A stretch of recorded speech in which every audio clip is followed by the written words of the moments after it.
आज से चैत्र नवरात्रि का शुभारंभ। पहले दिन मां शैलपुत्री की पूजा, मंदिरों में उमड़ी मां भक्तों की भीड़।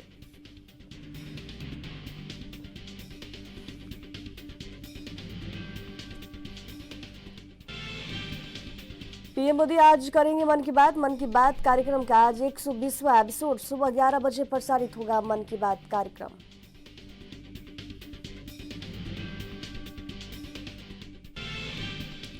पीएम मोदी आज महाराष्ट्र और छत्तीसगढ़ का करेंगे दौरा। हजारों करोड़ की परियोजनाओं का होगा शिलान्यास। नागपुर में आरएसएस मुख्यालय भी जाएंगे पीएम मोदी।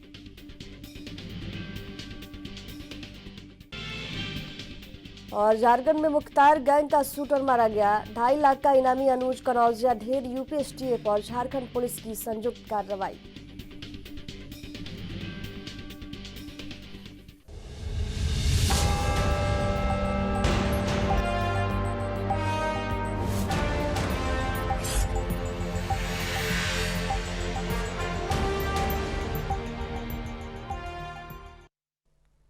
नमस्कार, राजधानी लाइव देख रहे हैं आप। मैं हूं आपके साथ नेहा। दिल्ली की बस सेवा में बड़ा बदलाव होने जा रहा है। 1 अप्रैल से डीटीसी की 790 पुरानी बसें सड़कों से हटाई जाएंगी, जो अब तक की सबसे बड़ी संख्या है। इससे गर्मी के मौसम में यात्रियों को दिक्कतों का सामना करना पड़ सकता है। हालांकि दिल्ली के परिवहन मंत्री डॉक्टर पंकज सिंह ने भरोसा दिलाया है कि अप्रैल महीने में 1000 नई इलेक्ट्रिक बसें बेड़े में शामिल की जाएंगी, जिससे बसों की कमी को पूरा किया जा सकेगा। विशेषज्ञों का मानना है कि अगर बीजेपी सरकार ने इस प्रक्रिया को तेजी से पूरा नहीं किया तो यात्रियों की परेशानियां और बढ़ सकती हैं। गौरतलब है कि दिसंबर 2025 तक डीटीसी की कुल 2000 बसें सड़कों से हटाई जाएंगी। वहीं आप सरकार पर विपक्ष लगातार आरोप लगा रहा है कि बसों के बेड़े को लेकर गंभीरता नहीं दिखाई जा रही है, जिससे सार्वजनिक परिवहन की स्थिति कमजोर होती जा रही है। सरकार का लक्ष्य साल के अंत तक 10,000 नई बसें जोड़ने का है।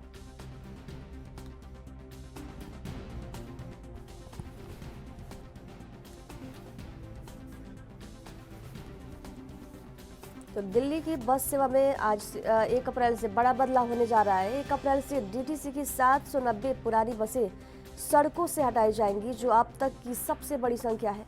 इससे गर्मी के मौसम में यात्रियों को दिक्कतों का सामना करना पड़ सकता है। हालांकि दिल्ली के परिवहन मंत्री डॉक्टर पंकज सिंह ने भरोसा दिलाया है कि अप्रैल में 1000 नई इलेक्ट्रिक बसें बेड़े में शामिल की जाएंगी, जिससे बसों की कमी को पूरा किया जा सकेगा। विशेषज्ञों का मानना है कि अगर बीजेपी सरकार ने इस प्रक्रिया को तेजी से पूरा नहीं किया तो यात्रियों की परेशानियां और बढ़ सकती हैं। गौरतलब है कि दिसंबर 2025 तक डीटीसी की कुल 2000 बसें सड़कों से हटाई जाएंगी। वहीं आप सरकार पर विपक्ष लगातार आरोप लगा रहा है कि बसों को बेड़े को लेकर गंभीरता नहीं दिखाई जा रही है, जिससे सार्वजनिक परिवहन की स्थिति कमजोर होती जा रही है। सरकार का लक्ष्य साल के अंत तक 10,000 नई बसें जोड़ने का है। तो दिल्ली की बस सेवा में बड़ा बदलाव होने जा रहा है। 1 अप्रैल से डीटीसी की 790 जो बसें हैं वे सड़कों से हटाई जाएंगी, जो अब तक की सबसे बड़ी संख्या है। इससे गर्मी के मौसम में यात्रियों को दिक्कतों का सामना जरूर करना पड़ेगा। हालांकि दिल्ली के परिवहन मंत्री डॉक्टर पंकज सिंह ने यह भी भरोसा दिलाया है कि अप्रैल महीने में 1000 नई इलेक्ट्रिक बसें बेड़े में शामिल की जाएंगी।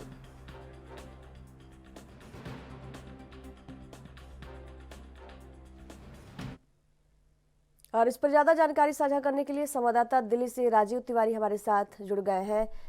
दिल्ली की सड़कों से 790 पुरानी बसें जो है हटाई जाएंगी 1 अप्रैल से, क्या कुछ जानकारी है इसको लेकर? देखिए, यहाँ पर बात करें दिल्ली की सड़कों से, अब दिल्ली की जनता के लिए एक परेशानी और देखने को मिल सकती है, क्योंकि अब दिल्ली की सड़कों से नई 1 अप्रैल को जो पुरानी बसें हैं डीटीसी की, उनको हटाने की प्रक्रिया जो है वो अपनाई जा रही है। क्योंकि अब नई सरकार के द्वारा लगातार दिल्ली के अंदर बढ़ते पॉल्यूशन को लेकर पुरानी बसों की बात करें, जो डीजल और पेट्रोल की बसें हैं या फिर गाड़ियां हैं, उनको हटाने की पूरी कोशिश की जा रही है। मगर अब डीटीसी विभाग के अंदर भी 790 बसें जो है उनको हटाने के लिए 1 अप्रैल का समय जो है वो दिया गया है। क्योंकि अभी तक जो कह सकते हैं डीजल बसें हैं जो 10 साल पुरानी हैं, उनको हटाने के लिए प्रक्रिया अपनाई जा रही है। सीएनजी बसें जो है, जो पुरानी हो चुकी हैं, उनको भी हटाने की बात की जा रही है और तमाम कोशिशें जो है वो अब ग्राउंड लेवल पर देखने को मिल रही है। और 1 अप्रैल से दिल्ली की जनता को जो बसों के अंदर सफर करने वाली है, उनके लिए थोड़ी बहुत मुश्किलें जरूर हो सकती है, मगर नई सरकार के द्वारा अब दिल्ली के अंदर और ज्यादा सुविधाएं देने की कोशिश की जा रही है, क्योंकि 1 अप्रैल से ही ये जानकारी दी जा रही है कि 1 अप्रैल से ही अब 1000 बसें जो है दिल्ली के अंदर, नई इलेक्ट्रिक बसें जो है वो सड़कों पर दौड़ेंगी। मगर यहाँ पर बात करें आम जनता की, तो आम जनता को अभी तक नहीं पता है कि उनके लिए सुविधाएं जो है किस प्रकार से दी जा रही है, क्योंकि अभी तक जिस तरीके से 790 बसों की जानकारी मिली है और अब नई सरकार जो है उनके द्वारा जो है 1000 नई बसें जो है वो उतारी जाएंगी और दिसंबर 2025 तक की बात करें तो 2000 बसें जो है, नई इलेक्ट्रिक बसें जो है दिल्ली की सड़कों पे डीटीसी खेमे के अंदर शामिल की जाएगी। तो इससे साफ जाहिर है कहीं ना कहीं नई सरकार जो है पॉल्यूशन के मद्दे रखते हुए पुरानी बसों की जो समय सीमा खत्म होने वाली है उसको हटाने की प्रक्रिया जो है वो अपनाई जा रही है। जी, 790 बसों को हटाने का निर्णय लिया गया है, तो क्या ये जो बसें हैं अपने जो निर्धारित समय अवधि होता है वो पूरा कर चुकी हैं या तकनीकी कोई और कारण?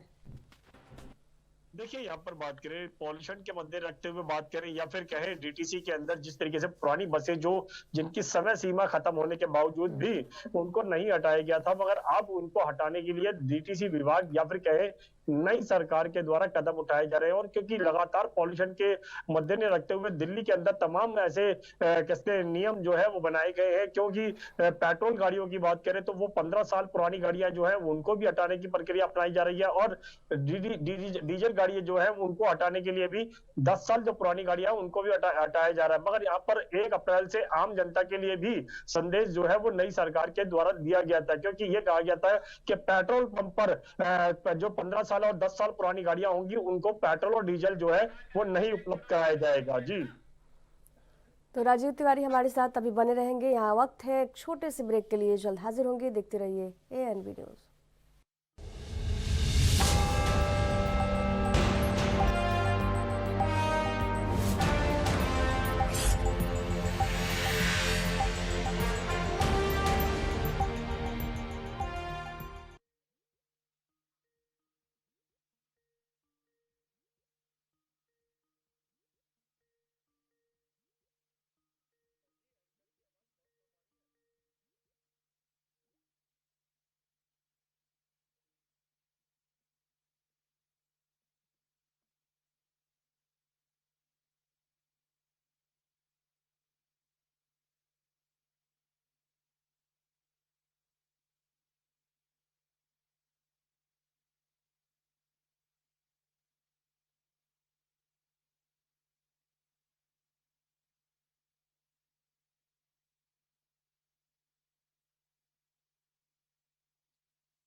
ब्रेक के बाद एक बार फिर से आप सभी का स्वागत है। तो दिल्ली में 790 जो बसें हैं उनको हटाने का निर्णय लिया गया है 1 अप्रैल से। इसी पर चर्चा करने के लिए हमारे साथ राजीव तिवारी बने हुए हैं।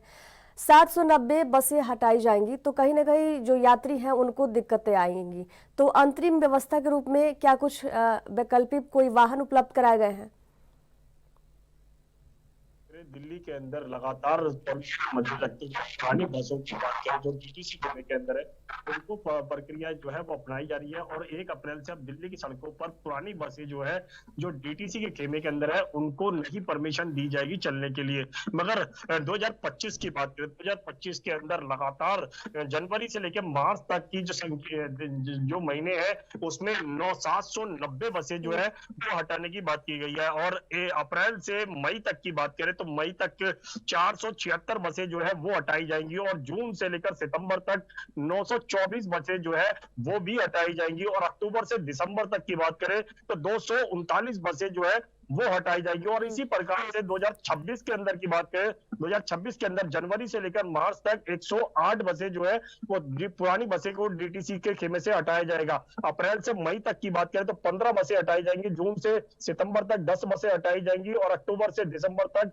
4 बसें हटाई जाएंगी। यानी कि दिल्ली की सड़कों से पूरी तरीके से जो पुरानी बसें हैं, डीजल बसें हैं जिनकी समय सीमा खत्म हो चुकी है, सीएनजी बसें हैं, उनको भी हटाकर अब दिल्ली के अंदर 10,000 से ज्यादा सीएनजी बसें जो है वो चलाने की इलेक्ट्रिक बसें जो है वो चलाने की कोशिश की जा रही है। तो इससे साफ जाहिर है दिल्ली के अंदर नई सरकार के द्वारा कोशिश की जा रही है कि दिल्ली के अंदर पॉल्यूशन के मद्दे रखते हुए तमाम जो डीजल गाड़ियां हैं या पेट्रोल गाड़ियां या सीएनजी गाड़ियां हैं उनको हटाकर इलेक्ट्रिक व्हीकलों को सड़कों पर दौड़ाया जा सके। जी, दिल्ली के परिवहन मंत्री जो है उन्होंने कहा है कि 1000 बसें जो है नई बेड़े में शामिल की जाएंगी। तो इसकी अभी स्थिति क्या है खरीद और संचालन की? देखिए यहाँ पर बात करें नई सरकार की तो नई सरकार दिल्ली के अंदर कुछ कदम उठाती नजर आ रही है जिसके मद्देनजर रखते हुए पॉल्यूशन के मद्देनजर रखते हुए इस तरह के कदम उठाए जा रहे हैं। दूसरा यहाँ पर बात करें आम जनता की, क्योंकि जब बड़ी संख्या के अंदर डीटीसी बसें हटाई जाएंगी तो फिर जो बसों के अंदर यात्रा करने वाले लोग हैं उनकी कुछ परेशानियां जरूर बनती हुई नजर आएगी। मगर दिल्ली सरकार जो है वो साथ के साथ ये भी कोशिश करती नजर आ रही है कि जो पुरानी बसें हटाई जाए उनके साथ साथ इलेक्ट्रिक बसें जो है वो डीटीसी खेमे के अंदर शामिल किए जाए। पिछले कुछ दिनों के अंदर भी हमने यही चीज देखने को मिली थी कि पर जो कहते हैं इलेक्ट्रिक बसों के जो कहते हैं एक्सपोर्टर है उनसे भी बात की गई थी, लगातार बैठक की गई थी, तमाम कोशिशें की जा रही थी कि दिल्ली के अंदर तमाम इलेक्ट्रिक बसें जो है वो डीटीसी खेमे में शामिल की जाए ताकि लोगों को राहत मिल सके। मगर अब जिस तरीके से ये कहा जा रहा है 2026 तक दिल्ली की सड़कों पर 10,000 से ज्यादा बसें जो है डीटीसी खेमे के अंदर शामिल की जाएगी, मगर अभी तक इतनी बड़ी संख्या नहीं है डीटीसी खेमे के अंदर जिससे लोगों को राहत मिल सके। मगर यहाँ पर बात करें डीटीसी खेमे के अंदर जहां पर महिलाओं के लिए फ्री बस के किराए जो दिया जा रहा है उसको भी दिल्ली सरकार आगे रखना चाहती है। जी, चलिए, तमाम जानकारी साझा करने के लिए राजीव तिवारी आपका बहुत बहुत धन्यवाद।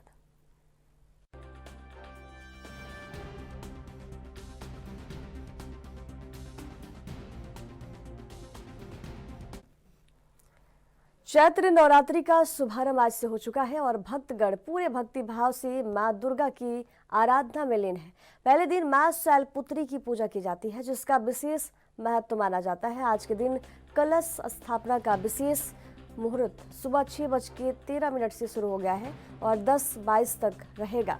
वहीं अभिजीत मुहूर्त दोपहर 12 बजे से 12:50 तक रहेगा, जो किसी भी शुभ कार्य के लिए उत्तम माना जाता है। धार्मिक मान्यताओं के अनुसार नवरात्रि के पहले दिन मां शैलपुत्री की पूजा करने से जीवन में स्थिरता और समृद्धि आती है। इस दिन दुर्गा चालीसा और सप्तशती का पाठ करना विशेष रूप से शुभ माना जाता है।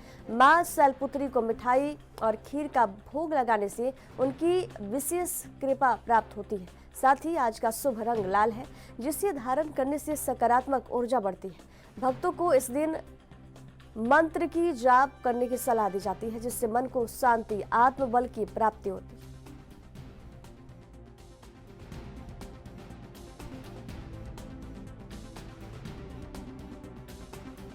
तो चैत्र नवरात्रि का शुभारंभ आज से हो चुका है और भक्तगण पूरे भक्तिभाव से मां दुर्गा की आराधना में जुटे हुए हैं।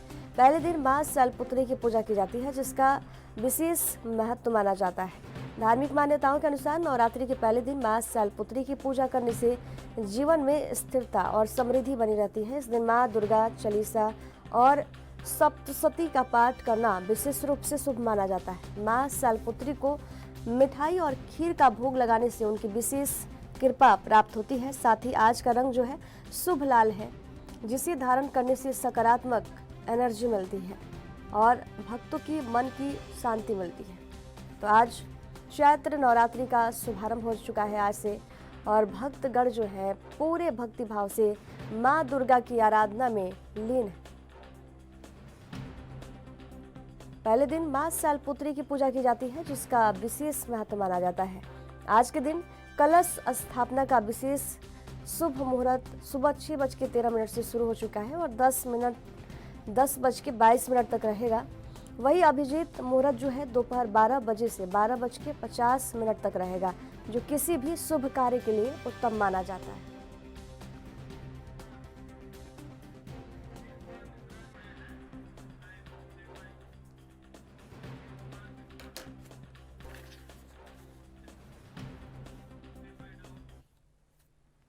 और इस पर ज्यादा जानकारी साझा करने के लिए संवाददाता सुधीर कुमार मिश्रा चित्रकूट से हमारे साथ लाइव बने हुए हैं।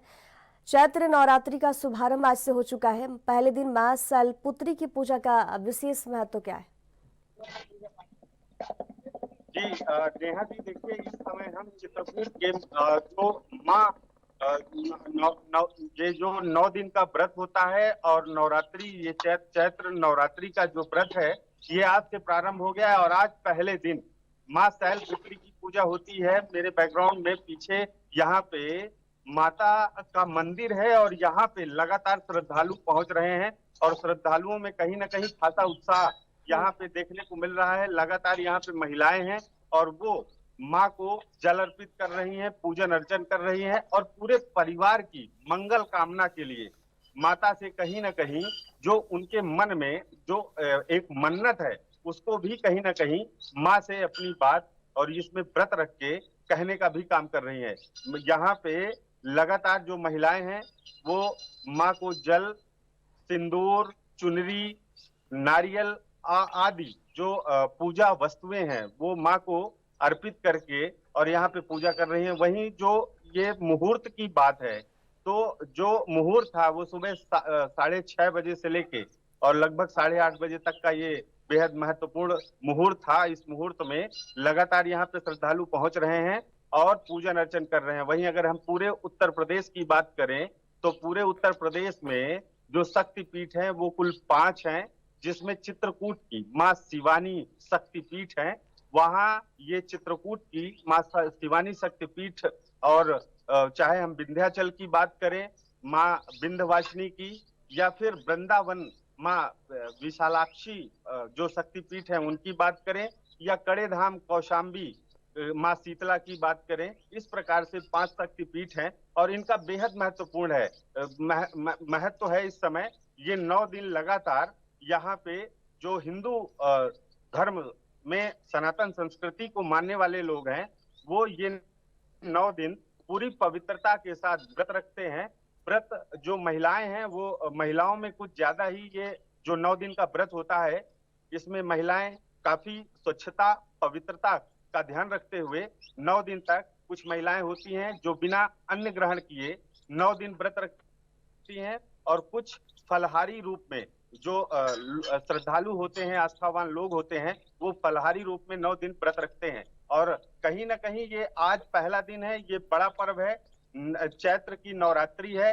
वहीं जो हिंदू कैलेंडर के आधार पे ये नव वर्ष का भी प्रारंभ आज से ही हो रहा है। जो पौष प्रतिपदा, ये चैत्र प्रतिपदा जो होती है, यहीं से जो हिंदू कैलेंडर है उनका नव वर्ष भी स्टार्ट आज से ही होता है। जो पुराने लोग हैं, जो सनातन को मानने वाले लोग हैं, करोड़ों आस्थावान लोग हैं, वो आज से नए वर्ष को मानते हैं और आज से ही ये नए वर्ष का भी प्रारंभ होता है। नेहा जी जी, चैत्र नवरात्रि की शुरुआत आज से हो चुकी है और एक भक्तों की भारी भीड़ मंदिर में जुटती है। लोग लाइन में लग के कतार वाइज जा पहुंचते हैं, तो एक भारी भीड़ जुटेगी, तो सुरक्षा के लिहाज से क्या कुछ व्यवस्था किए गए हैं? जी बिल्कुल, देखिए चूंकि नवरात्र का ये जो पवित्र जो पर्व है इसको लोग एक उत्साह के साथ सेलिब्रेट करते हैं। यहाँ पे जब सुरक्षा की बात आती है तो कहीं ना कहीं ये महिलाओं की सुरक्षा से जुड़ा हुआ एक बेहद महत्वपूर्ण पर्व है। यहाँ पे जो पुलिस व्यवस्था है, चित्रकूट जिला प्रशासन द्वारा यहाँ पे पुलिस व्यवस्था, महिला कांस्टेबल, इंस्पेक्टर और सब इंस्पेक्टर और जो सीओ लेवल के अधिकारी हैं वो भी लगाए गए हैं और वो यहाँ पे लगातार मंदिर में किसी प्रकार की कोई भगदड़ ना हो, किसी प्रकार से यहाँ पे किसी प्रकार की कोई अफवाह ना हो और यहाँ पे सुरक्षा व्यवस्था बनी रहे, जिसके लिए जिला प्रशासन चाक चौबंद है और जो मंदिर प्रशासन है वो भी कहीं ना कहीं उन व्यवस्थाओं में सहयोग करता दिख रहा है। नेहा जी, चलिए, तमाम जानकारी साझा करने के लिए आपका बहुत बहुत धन्यवाद।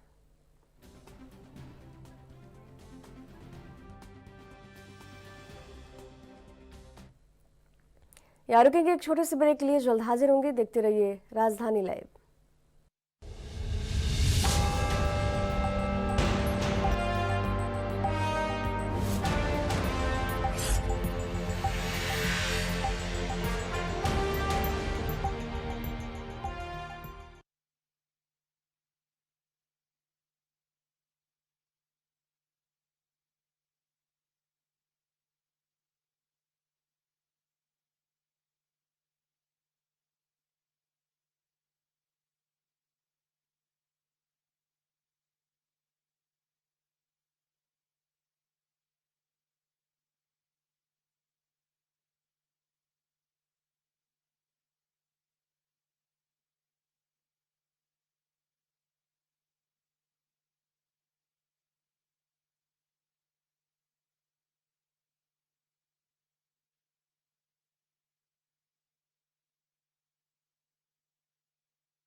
और ब्रेक के बाद एक बार फिर से आप सभी का स्वागत है राजधानी लाइव में। हिमाचल प्रदेश ने शनिवार को शिमला में तेलंगाना सरकार के साथ लाहौल स्पीति में स्थापित होने वाली 400 मेगावाट सिली और 120 मेगावाट मेयार जल विद्युत परियोजनाओं के लिए समझौता ज्ञापन साइन किए। प्रदेश में पहली बार तेलंगाना सरकार पावर प्रोजेक्ट स्थापित करने जा रही है। इन MOU पर मुख्यमंत्री सुखविंदर सिंह सुक्खू और तेलंगाना के उप मुख्यमंत्री भट्टी विक्रमार्क मल्लू की मौजूदगी में हिमाचल सरकार की ओर से ऊर्जा सचिव राकेश कंवर और तेलंगाना सरकार की ओर से प्रधान सचिव ऊर्जा संदीप कुमार सुल्तानिया ने हस्ताक्षर किए। ये दोनों परियोजनाएं चिनाब नदी पर 6,200 करोड़ रुपए की अनुमानित लागत से स्थापित की जाएंगी। इनमें लगभग 5,000 लोगों को प्रत्यक्ष और अप्रत्यक्ष तौर पर रोजगार मिलेगा। MOU के अनुसार तेलंगाना सरकार ने अग्रिम प्रीमियम राशि के रूप में 26 करोड़ रुपए का भुगतान कर दिया है। इन परियोजनाओं के शुरू होने के बाद हिमाचल को कुल बिजली उत्पादन में से शुरुआती 12 सालों तक 12%, अगले 18 सालों तक 18% और आखिरी 10 सालों तक 30% मुफ्त बिजली दी जाएगी।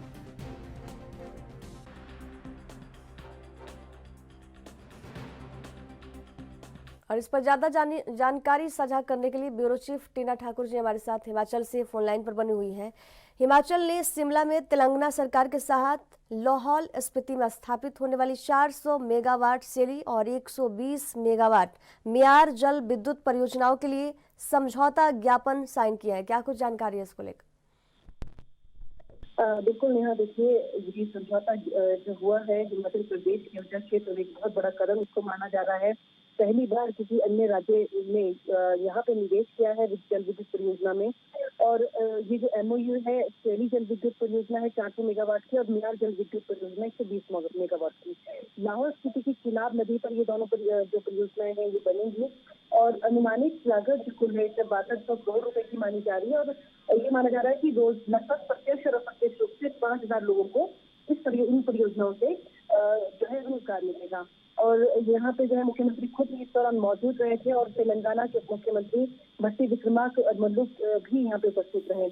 और तेलंगाना सरकार की हम बात करें तो अग्रिम प्रीमियम भुगतान उन्होंने 26 करोड़ रुपए का किया है और अगले जो 12 साल है 12% मुफ्त बिजली वो हिमाचल को देंगे, 18 साल में 18%, 10 साल में जो है 30% मुफ्त बिजली हिमाचल को मिलने वाली है। और इससे हिमाचल को न केवल आर्थिक लाभ मिलेगा बल्कि राज्य के जो ऊर्जा संसाधन है वो भी बढ़ेंगे। और राज्य के मुख्यमंत्री बार बार कह रहे हैं कि हिमाचल का पास जो है जल ही उनके पास जो है सोना है, जल से ही जो है अपने वित्तीय संसाधनों को वो लोग बढ़ा सकते हैं। तो ऐसे में ये जो समझौता ज्ञापन हुआ है हिमाचल प्रदेश की ऊर्जा नीति में बड़ा बदलाव इससे आने की उम्मीद है। और ये जो तेलंगाना सरकार यहाँ पे स्थापित कर रही है इन दोनों जल विद्युत परियोजनाओं में न केवल इससे राज्य की बिजली उत्पादन क्षमता में बढ़ोतरी होगी बल्कि जो स्थानीय समुदाय है उनको इसका सीधा लाभ यहाँ पे मिलने वाला है। और जो प्रभावित परिवार है उनको भी इससे परियोजना से जो है लाभान्वित किया जाएगा। और सबसे बड़ी खास बात यह है कि अभी तक की जो परियोजनाएं थी उसमें जो टेक ओवर की बात थी वो कहीं नहीं कही गई थी। तो जो भी परियोजना हिमाचल में बनती थी वो 40 साल बाद जो है पूरी तरह से उन्हीं जो परियोजना जो लगाते थे उन्हीं के पास चली जाती थी। लेकिन अब राज्य सरकार ने इसमें एक बड़ा इस ऊर्जा नीति में बदलाव किया था और 40 वर्षों की जब अवधि पूरी हो जाएगी उसके बाद तेलंगाना सरकार इन दोनों परियोजनाओं को हिमाचल प्रदेश सरकार को सौंप देगी। तो ये बड़ी खास बात यहाँ पे रहने वाली है और उम्मीद यही जताई जा रही है कि आने वाले दिनों में न केवल इससे रोजगार के साधन मिलेंगे बल्कि जो ऊर्जा क्षेत्र है उसमें यहाँ पे बहुत बड़ा बदलाव हिमाचल को जो है वो यहाँ पे देखने को मिलेगा। जी नहीं। और टीना जी, परियोजनाओं की अनुमानित लागत जो है 6,200 करोड़ रुपए है, तो इस निवेश का वित्त पोषण कैसे किया जाएगा और इसमें दोनों राज्यों की वित्तीय भागीदारी क्या होगी? देखिए हिमाचल तो इसमें वित्तीय भागीदारी नहीं निभाएगा क्योंकि वो जो है अपना नदी दे रहा है, अपने संसाधन दे रहा है। जो ये 6200 करोड़ रुपए का जो निवेश है वो तेलंगाना सरकार यहाँ पे करने वाली है। और अभी जो है अग्रिम जो प्रीमियम भुगतान है तेलंगाना सरकार ने 26 करोड़ रुपए का भी किया है। और जो जिस तरह से हम बात कर रहे हैं कि जो ये दोनों परियोजनाएं हैं इसमें जो स्थानीय लोग हैं लगभग 5,000 लोगों को यहाँ पे प्रत्यक्ष और अप्रत्यक्ष रूप से रोजगार मिलेगा। और साथ ही जो लाहौल स्पीति के जो लोग हैं उनको यहाँ 1% बिजली मुफ्त देने की बात जो है वो रखी गई है सरकार की तरफ से कि जो दोनों परियोजनाएं लगेगी उनमें स्थानीय लोगों का जो हित है वो ध्यान में रखा जाएगा। और 1% जो बिजली जो 1% खर्च है इस टोटल परियोजनाओं का वो स्थानीय लोगों को मुफ्त बिजली देने के लिए जो है उपयोग में लाया जाएगा। तो ऐसे में काफी जो 100 यूनिट मुफ्त बिजली यहाँ पे जिस परियोजना से प्रभावित परिवार होंगे उनको अगले 10 सालों तक प्रतिमाह 10 यूनिट बिजली मुफ्त जो है वो यहाँ पे परियोजना लगाकर दी जाएगी। और वित्तीय सहायता के रूप में भी उनको जो है कुछ मासिक जो है वो परियोजना जो तेलंगाना सरकार लगाने जा रही है वो यहाँ पे परियोजना में दिए जाएंगे। तो कुल मिलाकर हिमाचल सरकार को इससे कोई घाटा नहीं है। सबसे बड़ी बात है कि 40 साल बाद वापस सरकार के पास ये परियोजना आ जाएगी और 40 सालों तक जो है जो हर साल जो मुफ्त बिजली की जो प्रतिशतता है वो यहाँ पे बढ़ेगी। और साथ ही जो निवेश यहाँ पे क्योंकि पहले भी ये परियोजना जो है किसी प्राइवेट कंपनी को दी गई थी लेकिन उन्होंने इसको नॉट फिजिबल बता के जो है इसको बंद कर दिया था। लेकिन अब तेलंगाना सरकार कह रही है कि हमने इसका सर्वे करवा लिया है, सब कुछ कर लिया है, इसके बाद जल्द ही इन दोनों परियोजनाओं पर काम शुरू हो जाएगा और वहाँ पे जो है जो स्थानीय लोग हैं उनको सबसे ज्यादा यहाँ पे लाभ मिलेगा। और इसका जो ओवरऑल लाभ है वो पूरे हिमाचल को आने वाले दिनों में मिलने की यहाँ पे उम्मीद सरकार लगाकर बैठी है। जी। परियोजनाओं से उत्पन्न बिजली का वितरण कैसे होगा? क्या ये बिजली जो है तेलंगाना को भेजी जाएगी या हिमाचल प्रदेश में भी इसका उपयोग होगा? देखिए ऑलमोस्ट तो तेलंगाना ही इस बिजली को लेके जाएगा लेकिन जो मुफ्त बिजली का जो लाभ है वो पहले 12 सालों तक 12% मुफ्त बिजली यहाँ पे हिमाचल को देगी तेलंगाना सरकार और अगले 18 साल तक 18% मुफ्त बिजली और अंतिम के जो 10 साल रहने वाले हैं उसमें 30% मुफ्त बिजली यहाँ पे हिमाचल सरकार को तेलंगाना सरकार देगी। और उसके बाद जो है 40 साल बाद वापस हिमाचल सरकार इसको टेक ओवर कर लेगी। यानी कुल मिलाकर सरकार को आर्थिक लाभ भी यहाँ पे मिलेगा और साथ ही राज्य के जो ऊर्जा संसाधन है उनमें भी बढ़ोतरी होगी क्योंकि हिमाचल जो है सर्दियों में क्योंकि खपत यहाँ पे ज्यादा होती है सर्दियों में बिजली की तो बिजली खरीदी जाती है अन्य राज्यों से और गर्मियों में सरप्लस हो जाता है तो अन्य राज्यों को बेची जाती है। तो ऐसे में ये उम्मीद है कि ये जो ऊर्जा के संसाधन जो बढ़ेगा तो जो सर्दियों में हम बिजली खरीदते हैं उसमें कमी आएगी और राज्य पे जब इससे बोझ बढ़ता है उसमें भी यहाँ पे कमी आएगी और उसका जो सीधा असर है वो टैरिफ पे भी यहाँ पे पड़ सकता है। और आने वाले दिनों में हिमाचल में बिजली की जो दरें हैं वो स्टेबल रहने की संभावना इन परियोजना अगर सक्सेसफुली लगती है तो उससे ज्यादा उम्मीद है कि यहाँ पे जो टैरिफ है बिजली का उससे ज्यादा यहाँ पे छेड़छाड़ सरकार नहीं करेगी। जी चलिए, तमाम जानकारी साझा करने के लिए टीना ठाकुर जी आपका बहुत बहुत धन्यवाद।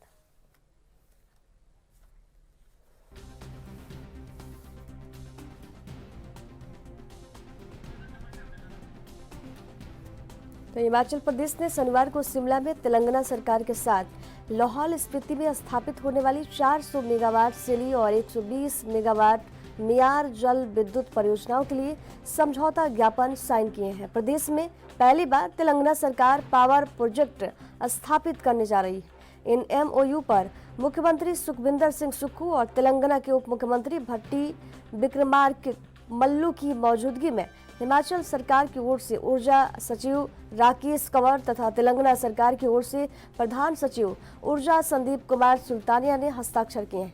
ये दोनों परियोजनाएं चिनाब नदी पर 6,200 करोड़ रुपए की अनुमानित लागत से स्थापित की जाएंगी।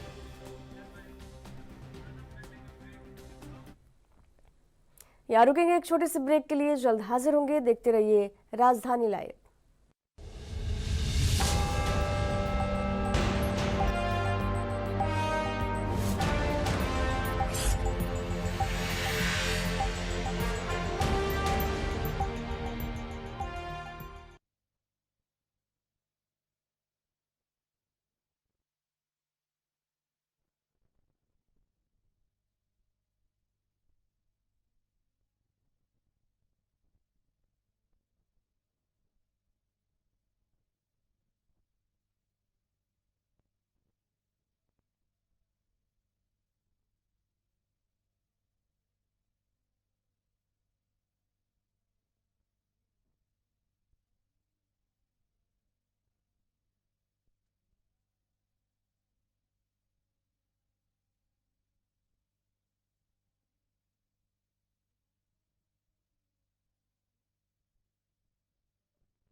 ब्रेक के बाद एक बार फिर से आप सभी का स्वागत है। उत्तराखंड सरकार के सेवा, सुशासन और विकास के 3 वर्ष पूरे होने पर एक विशेष कार्यक्रम आयोजित किया गया, जिसमें मुख्यमंत्री पुष्कर सिंह धामी ने भी प्रतिभाग किया। इस अवसर पर उन्होंने राज्य के विकास को लेकर कई अहम घोषणाएं की है।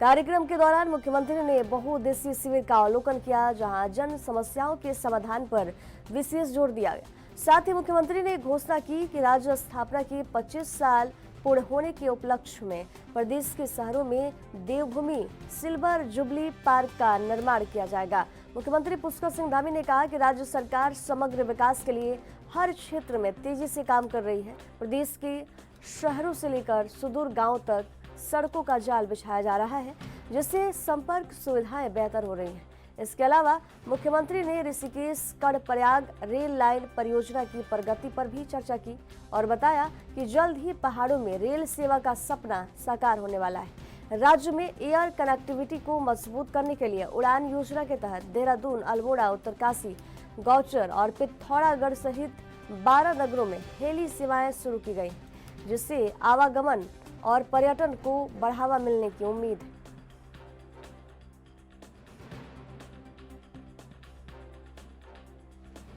ज्यादा जानकारी साझा करने के लिए संवाददाता अभिनव नायक हमारे साथ ऑनलाइन पर बने हुए हैं। उत्तराखंड सरकार के सेवा, सुशासन और विकास के 3 साल पूरे होने पर सीएम पुष्कर सिंह धामी ने अहम घोषणाएं की हैं। क्या कुछ जानकारी है इसको लेकर? बिल्कुल, अगर बात करें तो मुख्यमंत्री पुष्कर सिंह धामी जो है, कल भी उन्होंने जो है रोड शो निकाला है और राज्य सरकार के सेवा, सुशासन और विकास के जो है 3 साल जो है पूरे हो चुके हैं। वही अगर बात करें तो एक कार्यक्रम भी था जिसमें बहुउद्देशीय शिविर में उन्होंने बड़ा कार्यक्रम था, जहां पर वो गए और उनके साथ जो है कैबिनेट मंत्री और अनेक मंत्री जो है वहां पर मौजूद भी रहे। और अगर बात करें तो मुख्यमंत्री ने बहुउद्देशीय शिविर का जो है अवलोकन भी किया और तरह तरह के वहां पर स्टॉल्स थे, उनका जो है उन्होंने वहां पर जाकर निरीक्षण किया। और अगर बात करें तो मुख्यमंत्री ने एक घोषणा भी करी है। उन्होंने कहा है कि 25 वर्ष पूर्ण होने के लक्ष्य अगर बात करें तो जो देवभूमि में सिल्वर जुबली पार्क का निर्माण जो है सभी जगह कराया जाएगा। अगर बात करें तो उन्होंने कहा भी है कि प्रदेश के लिए जो है समग्र विकास और हर क्षेत्र में तेजी के लिए जो है कार्य किए जा रहे हैं और प्रदेश सरकार लगातार इस ओर जो है ध्यान दे रही है। और अगर बात करें तो जो प्रदेश के जो शहरों से लेकर सुदूर गांव है या फिर सड़कें हैं, वहां पर भी जो है सड़कों का जाल बिछाया जा रहा है। वहीं उन्होंने एक और बात कही है कि जिस तरह से ऋषिकेश कर्णप्रयाग रेल लाइन का कार्य जो है जल्द ही पहाड़ों में रेल का जो सपना है वो साकार भी हो सकेगा अब, और इस पर भी जो है तेजी से कार्य किया जा रहा है। वहीं अगर बात करें तो जिस तरह से उड़ान योजना भी इस समय चल रही है प्रदेश के अंदर, चाहे वो देहरादून हो, अल्मोड़ा हो, पिथौरागढ़ हो, उत्तरकाशी हो या फिर गोचर हो, तो इन सभी जगहों पर लगभग 12 जो नगर हैं वो हेली सेवाओं से वहाँ पर जो है हेली सेवाएं प्रारंभ हो चुकी हैं और एयर कनेक्टिविटी भी इस समय उत्तराखंड में मजबूत हो रही है। जी नेहा। देवभूमि सिल्वर जुबली पार्क के निर्माण के बारे में भी उन्होंने बात की है। तो योजना के तहत किन शहरों में इन पार्कों की स्थापना की जाएगी और इनका मुख्य उद्देश्य क्या होगा? बिल्कुल, अगर बात करें तो जिस तरह से सिल्वर जुबली पार्क यानी कि जो पार्क योगा और फिटनेस के लिए बनाए जाते हैं, ऐसे ही पार्क जो है सभी जिलों में बनाए जाएंगे और इसकी जो है उन्होंने कल घोषणा भी की है। और इसमें जो है देहरादून है, हरिद्वार है, उधम सिंह नगर है, टिहरी है, चंबा है और उत्तरकाशी है, पिथौरागढ़ है, यह सभी जो है प्रमुख शहर हैं उत्तराखंड के और इनमें जो है जल्द ही सिल्वर जुबली पार्क का जो है निर्माण किया जाएगा। ऐसा जो है मुख्यमंत्री पुष्कर सिंह धामी ने जो है अपने कल संबोधन से घोषणा भी की है। जी नेहा। बहुउद्देशीय शिविर भी लगाया गया था, तो जन समस्याओं के समाधान के लिए कौन कौन से विभागों ने भाग लिया और अब तक कितनी समस्याओं का समाधान किया गया? बात करें अगर तो बहुउद्देशीय शिविर में पर्यटन विभाग था या फिर जो यहाँ पर जो जितने भी श्रम कौशल विभाग है या फिर सेवायोजन विभाग है, बहुउद्देशीय शिविर में अधिकतर जो है किसानों से जुड़ी हुई समस्याएं आई हैं जिन पर जो है जो वहाँ पर मुख्य अधिकारी थे उन्होंने जो है निस्तारण भी किया है। किसानों को जो है जागरूक भी किया गया है कि किस तरह से अब जो है फसल और खेती को उगाया जाए या फिर जो कमियां हैं उनको उनके निस्तारण के लिए जो है वहाँ पर टीमें भी बनाई गई थी। और बहुउद्देशीय शिविर में काफी जो है एक्सपर्ट्स भी आए थे और उन्होंने जो है स्टॉल्स का मुख्यमंत्री खुद आए थे और उन्होंने स्टॉल्स का निरीक्षण भी किया। हालांकि वहाँ पर जो है काफी कुछ जानकारियां स्टॉल्स तो उपलब्ध भी थी और स्वास्थ्य को लेकर भी वहाँ पर शिविर लगाए गए थे। सभी जांच और मुफ्त दवाएं वहाँ पर दी गई हैं और कई तरह के शिविर थे और एनएसएस शिविर थे, इसके अलावा एसआई के शिविर थे और श्रम कौशल विभाग के भी शिविर थे। यानी कि कोई अगर अपना काम करना चाहता है तो उसको लेकर भी वहाँ पर कई तरह की योजनाएं सरकार की तरफ से उपलब्ध थी जिसको उनके एक्सपर्ट्स ने जो है जितने भी लोग बहुउद्देशीय शिविर में आए हैं उन सभी को बताया है। जी नेहा। मुख्यमंत्री ने ऋषिकेश और कर्णप्रयाग रेल लाइन के प्रगति पर भी चर्चा की है, तो इसकी स्थिति अभी क्या है? बिल्कुल, अगर बात करें तो ऋषिकेश कर्णप्रयाग रेल लाइन जो है उत्तराखंड ड्रीम प्रोजेक्ट है और इस पर जो है जल्द ही कार्य पूर्ण होने के भी उन्होंने जो है संकेत दिए हैं और केंद्र सरकार की भी इस पर लगातार निगरानी बनी हुई है। और कहीं ना कहीं जिस तरह से पहाड़ों में जो रेल पहुंचाने का सपना था वो कहीं ना कहीं उत्तराखंड में पूरा होता दिखाई दे रहा है, क्योंकि ऋषिकेश कर्णप्रयाग रेल लाइन न सिर्फ आज से बल्कि काफी सालों से जो है इस प्रोजेक्ट को गति नहीं मिल पा रही थी, लेकिन अब जो है प्रोजेक्ट को गति मिल चुकी है और यह प्रोजेक्ट जो है अभी चल रहा है और जल्द ही माना जा रहा है कि यह प्रोजेक्ट जो है पूरा हो जाएगा। और पहले कहीं जो अनेक शहर हैं या फिर जो चारों धाम में जाने वाले जो तीर्थ यात्री हैं उनकी दूरी भी घट जाएगी ताकि वो जो है रेल से सफर कर सके। उत्तराखंड में इस समय जो है रेल का जो है नेटवर्क काफी मजबूत होता जा रहा है, इसका जो है ताजा उदाहरण ऋषिकेश कर्णप्रयाग रेल लाइन है। तमाम जानकारी साझा करने के लिए अभिनव नायक आपका बहुत बहुत धन्यवाद।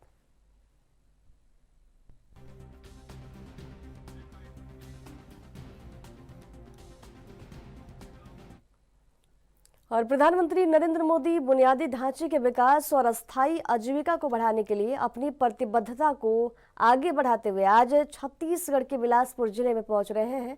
यहाँ वे 33,700 करोड़ रुपए से अधिक की विद्युत, तेल और गैस, रेल, सड़क, शिक्षा और आवास क्षेत्रों से संबंधित कई विकास परियोजनाओं की आधारशिला रखेंगे और राष्ट्र को समर्पित करेंगे। प्रधानमंत्री देश भर में बिजली क्षेत्र में सुधार के लिए प्रतिबद्ध हैं।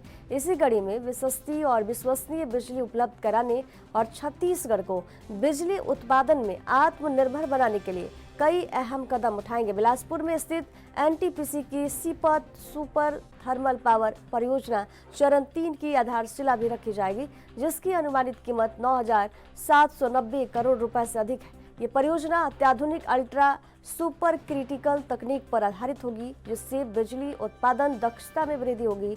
इसके साथ ही पीएम छत्तीसगढ़ राज्य विद्युत उत्पादन कंपनी लिमिटेड के 15,800 करोड़ रुपए से अधिक की लागत वाली पहली सुपर क्रिटिकल थर्मल पावर परियोजना की काम की भी शुरुआत आज करने वाले हैं। इसके अलावा पश्चिमी क्षेत्र विस्तार योजना के तहत 560 करोड़ रुपए की लागत वाली पावर ग्रिड की 3 विद्युत पारेषण परियोजनाओं को राष्ट्र को समर्पित किया जाएगा।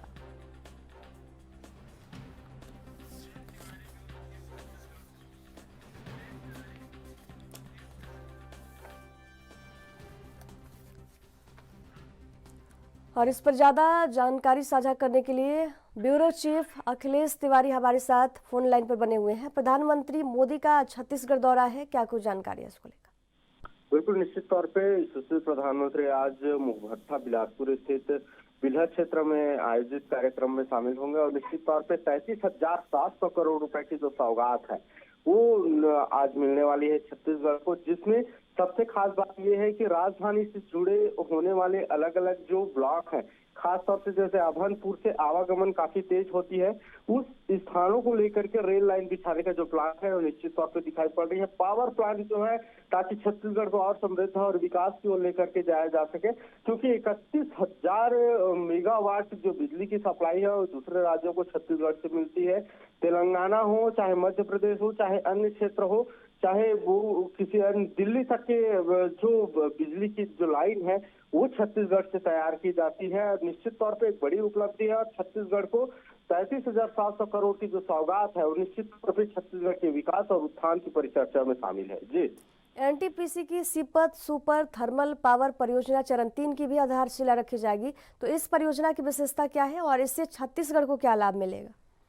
देखिए, एनटीपीसी थर्मल पावर प्रोजेक्ट जो है वो निश्चित तौर पे अपने आप में बड़ा प्रोजेक्ट है, क्योंकि लगभग एनटीपीसी को लगे आज 30 वर्ष से अधिक हो गया है और सबसे ज्यादा बिजली उत्पादन अगर करने की अगर जैसी बात आती है पूरे भारत में तो एनटीपीसी का नाम आता है, जिसमें लगभग 3100 मेगावाट का जो बिजली उत्पादन है वो किया जाता है और दूसरे राज्यों को सप्लाई किया जाता है। लगभग यह तय माना जाता है कि लगभग 5 राज्यों में जो बिजली की सप्लाई है वो एनटीपीसी के माध्यम से होता है और जब वहाँ जिस तरीके से जब उत्पादन बढ़ेगी, बिजली उत्पादकता की वृद्धि होगी तो निश्चित तौर पे 5 या 10 राज्यों को व्यवस्थापन रूप से बिजली की पूर्ति की जाएगी, जिससे अलग अलग राज्यों में बिजली की उत्पादनता जो है वो स्थिर तौर पे दिखाई पड़ेगा और साथ ही साथ छत्तीसगढ़ को समृद्ध और विकास की ओर इसी के माध्यम से ले जाया जा सकेगा। बिलासपुर रायपुर चौथी रेलवे लाइन परियोजना जो है, इसके शिलान्यास से क्षेत्रीय कनेक्टिविटी और यातायात पर क्या प्रभाव पड़ेगा? बिल्कुल, क्षेत्रीय यातायात को लेकर के सबसे बड़ी विषय निकल करके सामने आता है कि नक्सल क्षेत्र में आखिर किस तरीके से सड़क माध्यम से पहुंचा जा सकता है या फिर रेल लाइन के माध्यम से पहुंचा जा सकता है, क्योंकि सबसे ज्यादा अगर कहीं पर्यटन की दृष्टि से भी देखा जाता है तो सरगुजा है और बस्तर है। तो निश्चित तौर पे एक अलग से विषय भी यह भी है कि कहीं ना कहीं जिस तरीके से छत्तीसगढ़ में अलग अलग रोड की जो मक्कड़ जाल है वो बिछाई जाएगी ताकि यहाँ एक खनिज संपदा को किस तरीके से निकाला भी जा सकता है। ऐसे तमाम विषयों को लेकर के आज व्यवस्थापन रूप से कार्य परियोजना में लेकर के आया गया है और निश्चित तौर पे ये छत्तीसगढ़ के लिए एक बड़ी सौगात है और प्रधानमंत्री नरेंद्र मोदी जिस तरीके से सौगात की छत्तीसगढ़ को एक अलग से कल्पना के तौर पे देख रहे हैं तो निश्चित तौर पे साकार होती नजर आ रही है। चलिए, तमाम जानकारी साझा करने के लिए अखिलेश तिवारी जी आपका बहुत बहुत धन्यवाद।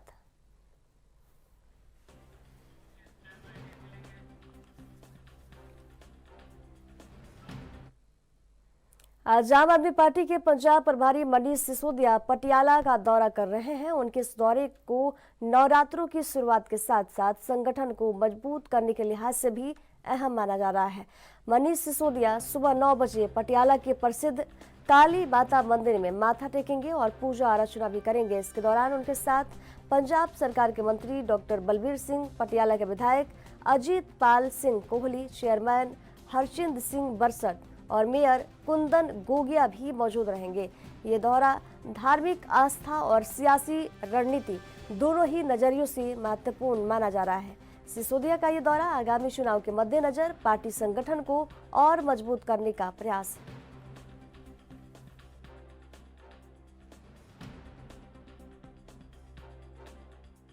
आज आम आदमी पार्टी के पंजाब प्रभारी मनीष सिसोदिया पटियाला दौरे पर पहुंच रहे हैं। उनके इस दौरे को नवरात्रों की शुरुआत के साथ साथ संगठन को मजबूत करने की लिहाज से भी अहम माना जा रहा है। मनीष सिसोदिया जो है सुबह 9 बजे पटियाला के प्रसिद्ध काली माता मंदिर में माथा टेकेंगे और पूजा अर्चना करेंगे। इसके दौरान उनके साथ पंजाब सरकार के मंत्री डॉक्टर बलबीर सिंह, पटियाला के विधायक अजित पाल सिंह कोहली, चेयरमैन हरचंद सिंह बरसट और मेयर कुंदन गोगिया भी मौजूद होंगे। ये दौरा धार्मिक आस्था और सियासी रणनीति दोनों ही नजरियों से महत्वपूर्ण माना जा रहा है। सिसोदिया का ये दौरा आगामी चुनाव के मद्देनजर पार्टी संगठन को और मजबूत करने का प्रयास है। तो आज आम आदमी पार्टी के पंजाब प्रभारी मनीष सिसोदिया पटियाला पहुंच रहे हैं, पटियाला दौरा करेंगे और इसके बाद वे 9 बजे पटियाला के प्रसिद्ध काली माता मंदिर में माथा टेकेंगे और पूजा अर्चना भी करेंगे। इस दौरान उनके साथ पंजाब सरकार के कई मंत्री मौजूद रहेंगे। मंत्री डॉक्टर बलबीर सिंह, पटियाला के विधायक अजित पाल सिंह, चेयरमैन हरचंद सिंह बरसट और मेयर कुंदन गोगिया भी उनके साथ मौजूद रहेंगे। तो ये दौरा धार्मिक आस्था और सियासी रणनीति दोनों ही नजरियों से काफी महत्वपूर्ण माना जा रहा है।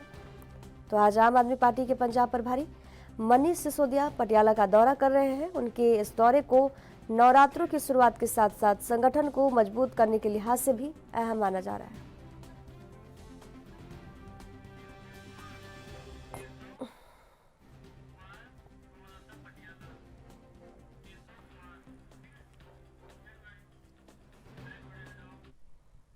और इस पर ज्यादा जानकारी साझा करने के लिए केशव कुमार पटियाला से हमारे संवाददाता लाइव मौजूद हैं। मनीष सिसोदिया आज पटियाला दौरे पर पहुंच रहे हैं, क्या कुछ जानकारी है इसको लेकर? तो बिल्कुल माता रानी का पहला नवरात्र है काली माता मंदिर में इस टाइम करे जाऊँ कल। और मनीष सिसोदिया और हरजोत जो शहीद शिक्षा मंत्री वो पटियाला में 9 साढ़े 9 से 10 के बीच में जहाँ पे आ रहे हैं माता रानी के दर्शन करने। मनीष सिसोदिया के साथ और कौन कौन नेता वहां मौजूद रहेंगे? मनीष सिसोदिया, हरजोत बहन जो शिक्षा मंत्री है और उनके साथ जो लोकल बॉडी एमएलए वो भी साथ में आएंगे। जी बिल्कुल। मनीष सिसोदिया पटियाला पहुंच रहे हैं, निश्चित तौर पर एक भारी भीड़ भी जुटेगी। तो सुरक्षा के लिहाज से मंदिर प्रशासन की तरफ से क्या कुछ इंतजाम किए गए हैं? हम तस्वीरें आपको दिखाएंगे मंदिर विसर्जन जहाँ पंजाब पुलिस के मुलाजिम जहाँ लगे हुए माता के जो मेन भवन है वहां पे करे जो माता के दर्शन भी हम लोगों के रहेंगे हमने तरफ से जो जहाँ पे मेन माता रानी के भवन है वहां पे खड़े जहाँ पे पहला नवरात्र है। जैसे 300 साल पुराना मंदिर जहाँ पे माता रानी के दर्शन कर सकते हो आप। जो अपने मंदिर में नहीं आ सकता वो अपने घर पे देखते हुए हमारे चैनल की ओर से दर्शन कर सकते हैं। मनीष सिसोदिया का इस दौरे का मुख्य उद्देश्य क्या है और इसे नवरात्रि के शुभारंभ से जोड़कर देखने का क्या कारण? जैसे उन्होंने पंजाब की कार्यकाल इस्तेमाली है उसकी वो भी साथ है। उसके बाद पहला नवरात्र है वो पंजाब पे प्रभारी बने उसके रिकॉर्डिंग हो सकता है।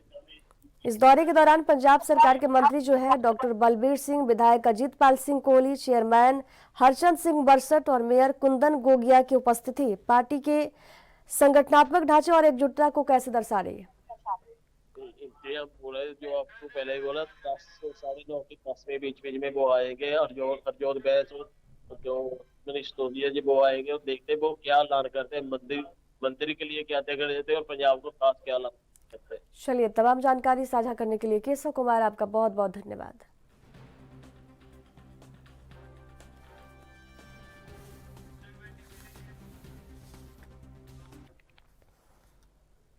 और जैसे जैसे बिहार में गर्मी बढ़ रही है वैसे वैसे चुनावी माहौल भी गर्माता जा रहा है।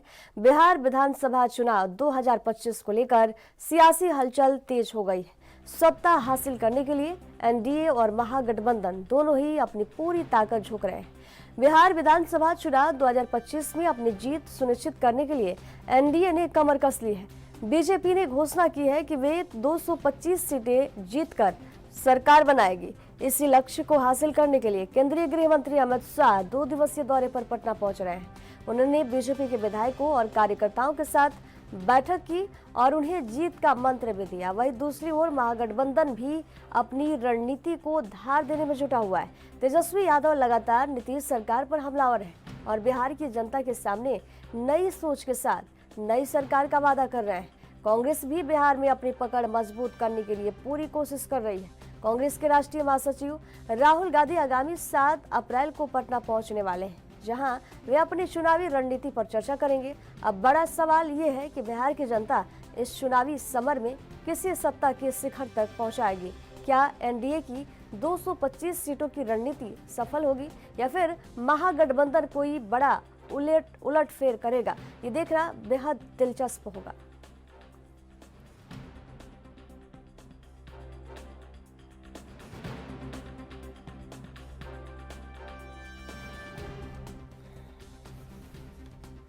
तो जैसे जैसे बिहार में गर्मी बढ़ रही है, वैसे वैसे चुनावी माहौल भी गर्माता दिख रहा है। बिहार विधानसभा चुनाव 2025 को लेकर सियासी हलचल तेज हो गई है। सत्ता हासिल करने के लिए एनडीए और महागठबंधन दोनों ही अपनी पूरी ताकत झोंक रहे हैं। बिहार विधानसभा चुनाव 2025 में अपनी जीत सुनिश्चित करने के लिए एनडीए ने कमर कस ली है। बीजेपी ने घोषणा की है कि वे 225 सीटें जीतकर सरकार बनाएगी। इस लक्ष्य को हासिल करने के लिए केंद्रीय गृह मंत्री अमित शाह 2 दिवसीय दौरे पर पटना पहुंचे हैं। उन्होंने बीजेपी के विधायकों और कार्यकर्ताओं के साथ बैठक की और उन्हें जीत का मंत्र दिया। वहीं दूसरी ओर महागठबंधन भी अपनी रणनीति को धार देने में जुटा हुआ है। तेजस्वी यादव लगातार नीतीश सरकार पर हमलावर हैं और बिहार की जनता के सामने नई सोच के साथ नई सरकार का वादा कर रहे हैं। कांग्रेस भी बिहार में अपनी पकड़ मजबूत करने के लिए पूरी कोशिश कर रही है। कांग्रेस के राष्ट्रीय महासचिव राहुल गांधी आगामी 7 अप्रैल को पटना पहुंच रहे हैं।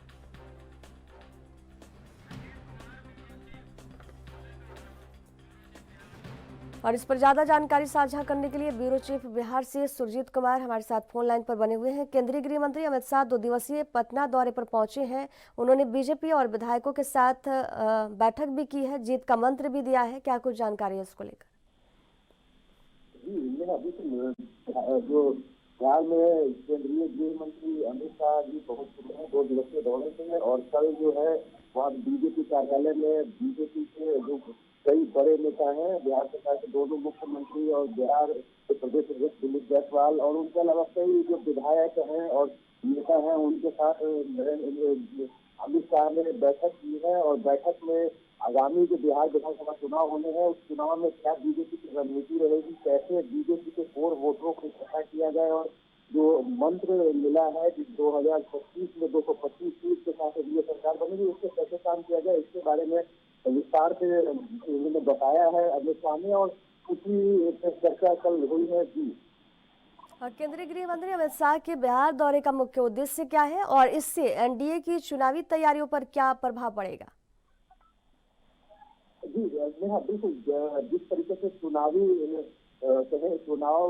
मोड में बिहार आ चुका है, और ऐसे में अमित शाह का बिहार दौरा बिल्कुल ये संकेत देता है कि बिहार में अब जो है चुनावी दौरा शुरू होने वाला है, और बिहार में जो है एनडीए कोई कसर लेना नहीं चाहती। यहाँ पे जिस तरीके से विपक्ष भी लगातार मेहनत कर रहा है, और राहुल गांधी का नए साल में 2 बार आगमन हो चुका है, और आगामी 7 मार्च और अप्रैल को भी राहुल गांधी पटना आ रहे हैं। तो ऐसे में जो है एनडीए और बीजेपी कोई कसर नहीं छोड़ना चाहती, और क्योंकि जो अमित शाह है काफी अच्छे चुनावी रणनीतिकार भी रहे हैं, और जहाँ जहाँ पे उनके नेतृत्व में चुनाव लड़ा गया है वहाँ पे बीजेपी को प्रचंड जीत मिली है। तो इसके लिए अमित शाह पटना आए हैं, और यहाँ के कार्यकर्ताओं में अमित शाह के आने से जोश भी बढ़ा है। और दूसरी बात, अहम बात यह है कि आज जो है गोपालगंज में एक विशाल जनसभा को संबोधित करेंगे अमित शाह, और उसके बाद फिर पटना में एक सीएम हाउस में जो एनडीए के नेताओं की एक अहम बैठक है, उस बैठक में सबसे पहले तो ये तो चलिए, तमाम जानकारी साझा करने के लिए सुरजीत कुमार जी आपका बहुत बहुत धन्यवाद।